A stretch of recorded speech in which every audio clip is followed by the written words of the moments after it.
থেকে প্রমাণিত হয় যে বাংলাদেশের মাটিতে অবশ্যই এই মিষ্টি জাতের আঙ্গুর চাষ সম্ভব। এবং দেখুন এই জাতগুলো কিন্তু লম্বা জাতের আঙ্গুর। আসসালামু আলাইকুম, মেহেদি মিষ্টি আঙ্গুর বাগানের পক্ষ থেকে জানাই আন্তরিক শুভেচ্ছা। দর্শক, আপনাদের একটা খুব অবাক করা বিষয় জানানোর জন্য আসলাম। সেটা হলো এই যে আজকে ডিসেম্বর মাসের 27 তারিখ 2024 সাল। দেখুন এই সময়ও আলহামদুলিল্লাহ আমাদের গাছে আঙ্গুর ঝুলে আছে এবং সেটা একেবারে পরিপূর্ণ পাকা আঙ্গুর। দেখুন কত সুন্দর সাইজ আসছে এবং কালার আসছে, অসাধারণ।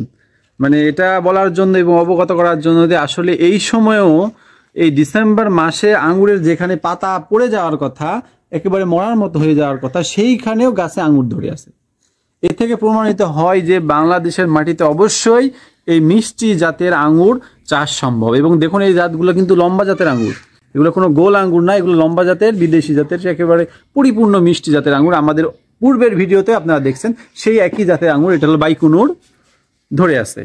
তো আসলে এটা আপনাদেরকে আরেকবার স্যাটিসফাইড করার জন্য যে আপনারা অনায়াসে আঙ্গুর চাষ করতে পারবেন বাংলাদেশে, এবং সেটা আমরা পরীক্ষিতভাবে আপনাদেরকে দেখাচ্ছি। এবং দেখুন আমার গাছের কিন্তু পাতা নাই, পাতাগুলো এখন প্রায় শেষের দিকে, একেবারে আমরা আর 1 সপ্তাহ থেকে 2 সপ্তাহের মধ্যেই কাটিং দিয়ে দিব এবং নতুনভাবে আঙ্গুর আসা শুরু করবে।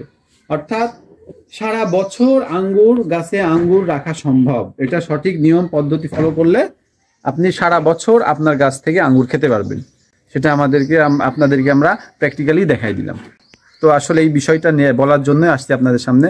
তো সকলে ভালো থাকবেন। এইরকম আরো নতুন নতুন টিপস পেতে বা তথ্য পেতে আমাদের চ্যানেলের সাথেই থাকুন। আসসালামু আলাইকুম ওয়া রাহমাতুল্লাহি ওয়া বারাকাতুহু।